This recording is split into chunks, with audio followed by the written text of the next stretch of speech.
Assalamu alaikum, ninth standard. We have started acid, bases, and salt this lesson, and we have covered a few topics on it.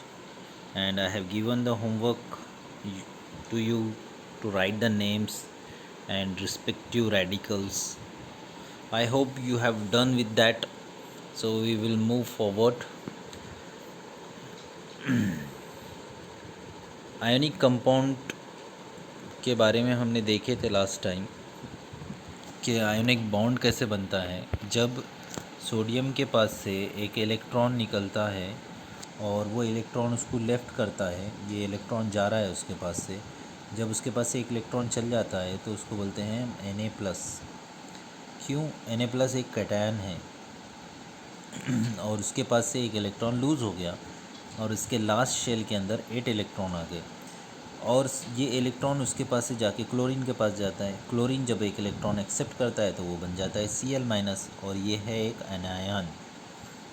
ठीक है, जब ये दोनों cation anion positive negative charge एक दूसरे के आसपास आते हैं तो इनके बीच में फोर्स ऑफ अट्रैक्शन डेवलप होती है और वो एक बॉन्ड क्रिएट करती है। उसी बॉन्ड को हम कहते हैं आयोनिक बॉन्ड और ये एक स्ट्रॉन्ग टाइप का बॉन्ड होता है। दूसरे टाइप का एक बॉन्ड होता है कोवैलेंट बॉन्ड, जो कि इससे वीकर बॉन्ड होता है। ये हमने इससे पहले देखे थे। फिर हमने देखे थे कि वाटर के अंदर अगर सॉल्ट डालते हैं तो फिर वो डिज़ोल्व हो जाता है, उसका एक्वेस सॉल्यूशन बन जाता है सॉल्ट का।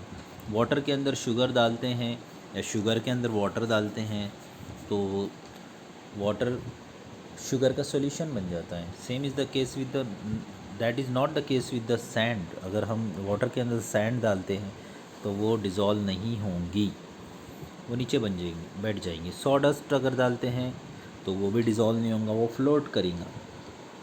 तो सॉल्ट के साथ ऐसा क्या हुआ? सॉल्ट मतलब NaCl के साथ ऐसा क्या हुआ जिसकी वजह से वो सॉल्यूशन बन गया?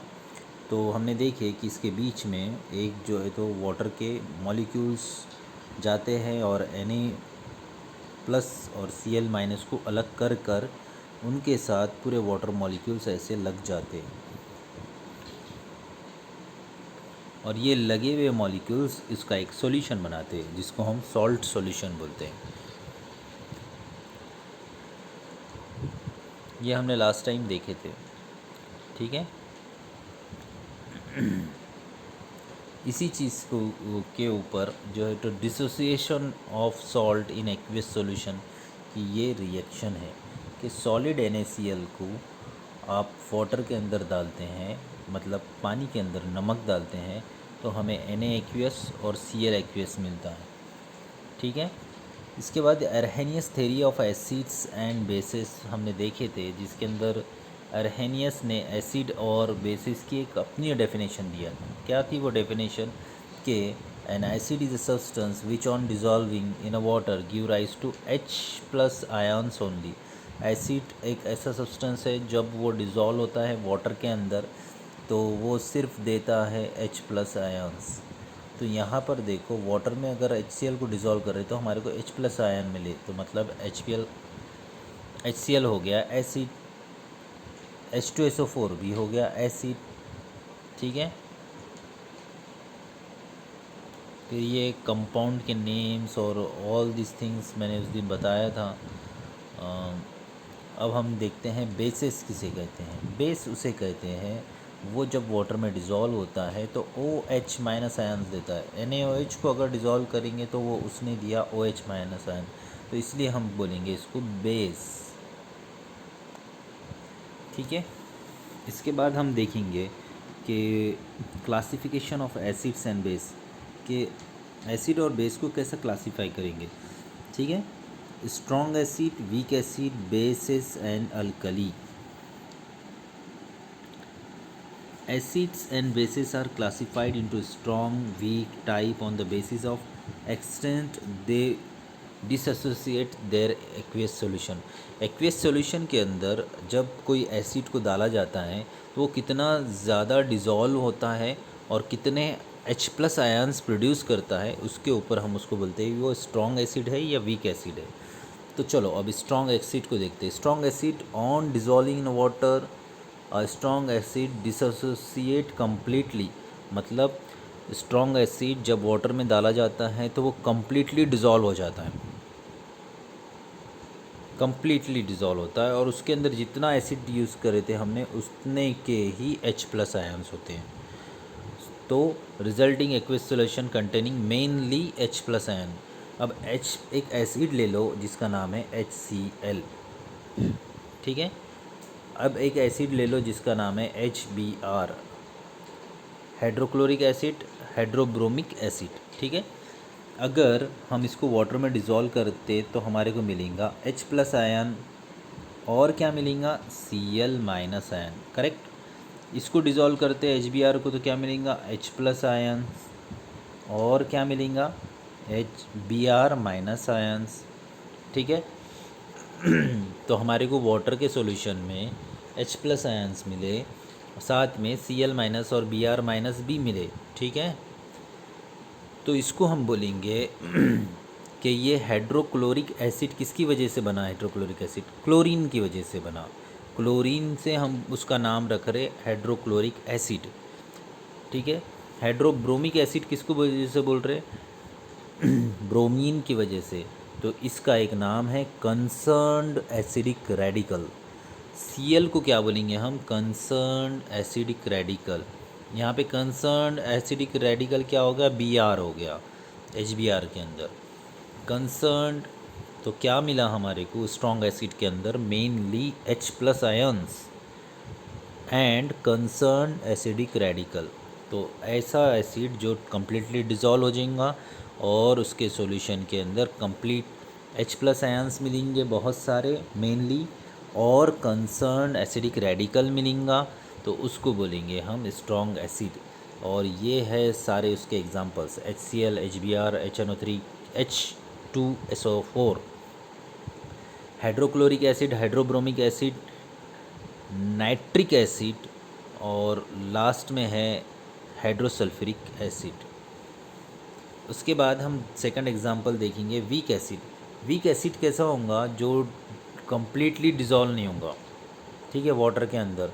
उसके सॉल्यूशन में H+ आयन भी रहेंगे और कंसर्न एसिडिक रेडिकल भी रहेगा, और ये दोनों स्मॉल प्रोपोर्शन में रहेंगे, और लार्ज प्रोपोर्शन में वो एसिडिक रहेगा जो डिज़ोल्व नहीं हुआ।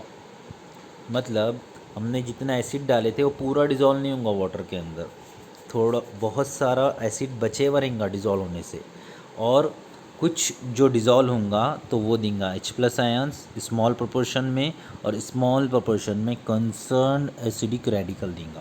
तो ऐसे वीक एसिड कौन है, H2CO3 कार्बोनिक एसिड, और CH3COOH that is acidic acid.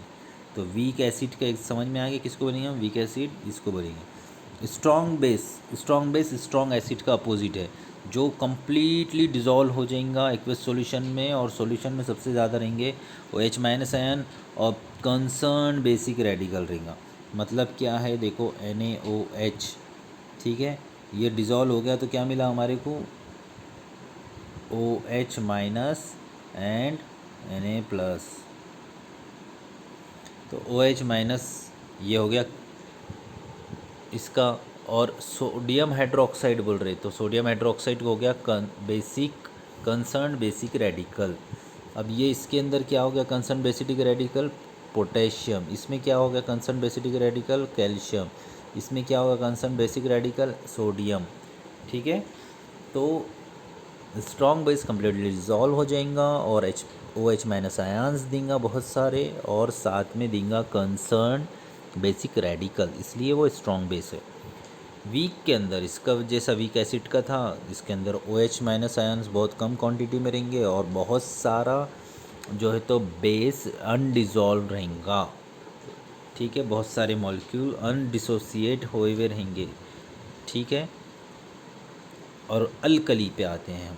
Alkali एक नया टॉपिक है। Basis with highly soluble water, ऐसा बेस जो वाटर में पूरा डिज़ोल्व हो जाता है उसको बोलते हैं अल्कली।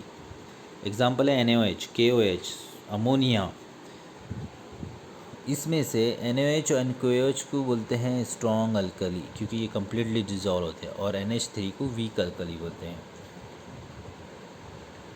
अब इसके अंदर दिया हुआ है basicity and acidity. Complete the following table. Acid के अंदर बेसिसिटी और एसिडिटी किसको बोलते हैं? एसिड में number of H plus ion obtains from one molecule. एक मॉलिक्यूल से कितने H प्लस आयन्स मिलते हैं? देखो ये HCl है, यहाँ पे कितने मिलेंगे? एक मिलेगा, ठीक है। ये HCl में से हाइड्रोजन कितने हैं? 1। यहाँ पे हाइड्रोजन कितने हैं? 1। यहाँ पे हाइड्रोजन कितने हैं? 2। यहाँ पे हाइड्रोजन कितने हैं? 2। यहाँ पे हाइड्रोजन कितने हैं? 3। यहाँ पे हाइड्रोजन कितने हैं? 3। यहाँ पे हाइड्रोजन कितने हैं? यहाँ पे हाइड्रोजन है टोटल CH3 प्लस 3, ठीक है। इसको काउंट नहीं करेंगे। यहाँ पे OH, अब बेस में number of OH minus obtain from one molecule. एक मॉलिक्यूल से यहाँ पे कितना मिल रहा है? 1। यहाँ पे कितना मिल रहा है? OH, देखो OH कितने हैं? 1। OH कितने हैं? 1। यहाँ पे OH है 2। यहाँ पे OH है 2। यहाँ पे OH है 3। यहाँ पे OH है 3। यहाँ पे OH है 1। तो इस टाइप के इससे हमारे को number of H plus ions और number of OH minus ions मिलते हैं, ठीक है। तो एसिड और बेसिस को इनको बोलते हैं बेसिसिटी ऑफ एसिड्स और एसिडिटी ऑफ बेसिस। मतलब क्या? एक मॉलिक्यूल से number of H plus ions obtain by dissociation of one molecule is called as basicity. मतलब क्या हुआ? अगर एक मॉलिक्यूल से कितने H प्लस आयन्स निकलते, उसको जो बोलते हैं बेसिसिटी ऑफ एसिड्स, और एसिडिटी ऑफ बेसिस किसको बोलेंगे? Number of OH ions obtain from one molecule of base, इसको बोलेंगे हम एसिडिटी, ठीक है। अब यहाँ पे दिए हुआ है कि मोनोबेसिक मतलब उससे एक मिल रहा बेस, डाइबेसिक मतलब उससे दो मिल रहे, और ट्राइबेसिक मतलब मोनोबेसिक एसिड मतलब जिससे एक H प्लस आयन मिल रहा। डाइबेसिक किसको बोलेंगे? जिससे दो H प्लस आयन मिल रहे। और ट्राइबेसिक किसको बोलेंगे? जिससे 3H प्लस आयन्स मिल रहे, उसको बोलेंगे, ठीक है।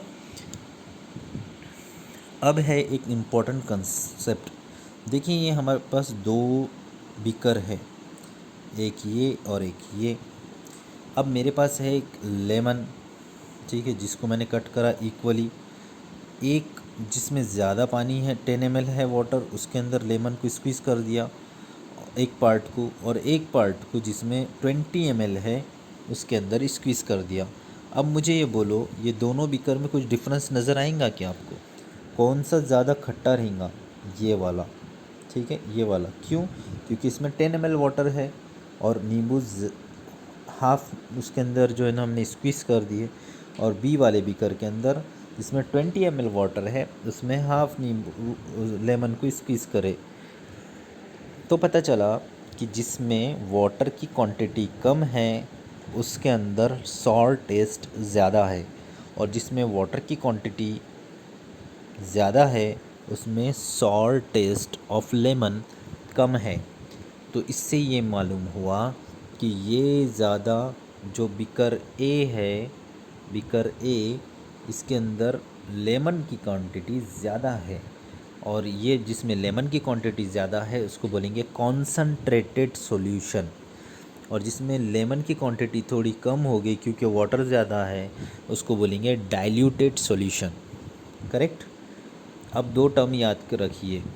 फर्स्ट है ये जो लेमन है, ये जो एसिड हम उसमें डाल रहे कोई चीज़ के अंदर, उसको बोलेंगे हम सोल्यूट।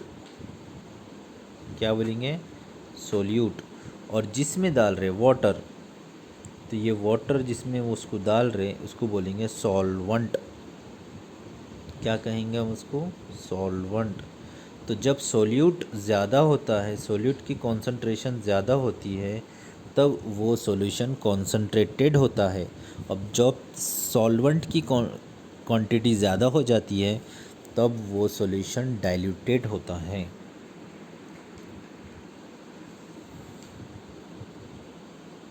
ठीक है।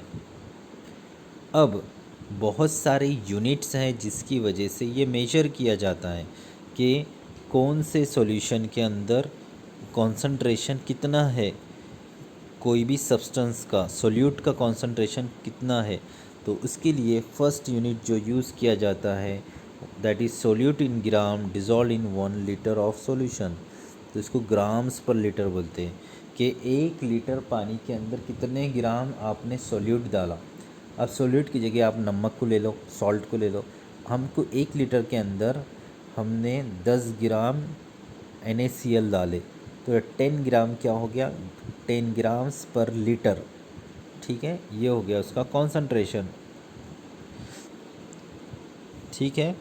सेकंड यूनिट जो यूज़ होता है वह मोल्स में यूज़ होता है कि कितने मोल्स आपने 1 लीटर ऑफ सॉल्यूशन के अंदर डाले, कि 1 लीटर सॉल्यूशन के अंदर आपने कितने मोल डाले, 1 मोल डाले। तो 1 mole in 1 litre is called as molarity, इसको बोलते हैं molarity. 1 mole in 1 litre is called as molarity. तो NaCl लिख के उसके आगे 1m लिखे मतलब 1 मोलार सॉल्यूशन है। 1 मोलार क्या है कि 1 लीटर के अंदर 1 मोल ऑफ NaCl डाले हुआ है। ठीक है। इसके बाद कॉन्सेंट्रेशन, इसके बाद ये एक टेबल है जिसको आपको इस तरीके से सॉल्व करना है कि सोडियम क्लोराइड का यहाँ पे नेम लिखे हुआ है, ये यहाँ पे ये इसका फॉर्मूला है, ये इसका वेट है, ये वेट इन ग्राम है जिससे आपको मोल्स निकालना है। मतलब D को C से डिवाइड करना है, 117 को 117 को 58.2 से 58.5 से डिवाइड करेंगे तो उसका आंसर आ जाएगा 2। फिर हमको सॉल्यूशन देखना है कि ये 2 मोल्स 2 लीटर के अंदर डिज़ोल्व हुए। फिर उसके बाद देखना है कि कॉन्सेंट्रेशन ऑफ द सॉल्यूशन, कितना सॉल्यूशन का कॉन्सेंट्रेशन क्या है। तो हमने देखे कि उसका 1 मोल मॉलिक्यूलर मास जितना रहता है उतना उसका वेट होता है। तो ये 58 पॉइंट जो यहाँ पर था वो पर लीटर डिज़ोल्व हुआ। तो मतलब मोलैरिटी कितनी हो गई, मोलैरिटी क्या रहेंगी, दैट इज़ ये quantity moles upon number of moles upon कितने सॉल्यूशन में, इतने सॉल्यूशन में 2 लीटर में। तो 2 मोल्स डिवाइडेड बाय 2 लीटर, तो 2 1 ज़ा 2, तो इसकी मोलैरिटी हो गई 1m। इसी टाइप से आप नीचे के सॉल्यूशन, नीचे के दोनों को सॉल्व कर देना। अब नेक्स्ट टॉपिक है pH, जो हम नेक्स्ट पीरियड में देखेंगे इंशाल्लाह। With this lesson is, this topic is over, we will meet इंशाल्लाह।